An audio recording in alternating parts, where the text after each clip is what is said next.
അപ്പോൾ മച്ചന്മാരെ നമ്മൾ പറയാൻ വേണ്ടി പോകുന്നത് ജയസൂര്യ എന്ന് പറയുന്ന നടൻ്റെ അപ്കമിങ് മൂവീസ് നമ്മൾ പറയാൻ വേണ്ടി പോകുന്നത് നമുക്കറിയാം ഏകദേശം 2 വർഷത്തോളമായി അദ്ദേഹത്തിൻ്റെ ചിത്രം വീട്ടിൽ വന്നിട്ട് കാരണം വേറെ നല്ല കത്തനാർ എന്ന് പറഞ്ഞ ചിത്രത്തിന് വേണ്ടിയിട്ട് അദ്ദേഹം മാറ്റി ഏകദേശം 3 വർഷത്തിനപ്പുറമാണെന്നാണ് പറയുന്നത്. കാരണം അത്രയേറെ വലിയ ബഡ്ജറ്റിലൊരു ചിത്രമാണ്. ഏകദേശം 75 കോടിയോളമാണ് 2 പാട്ടുകളായിട്ടുള്ള ബഡ്ജറ്റ് വരാൻ വേണ്ടി പോകുന്നതാണ് പ്രത്യേകത.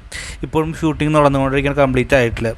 അപ്പോൾ കത്തനാർ റിലീസ് എന്നാണെന്ന് പലരും ചോദിച്ചിരുന്നു. അപ്പോൾ റിലീസ് ഒരു പക്ഷേ ഈ വർഷം അവസാനമോ അല്ലെങ്കിൽ അടുത്ത വർഷം മാർച്ച് മാസത്തോടു കൂടിയായിരിക്കും ഒരു പക്ഷേ റിലീസ് ചെയ്യാൻ ചാൻസ് കൂടുതലെന്നാണ് പറയുന്നത്.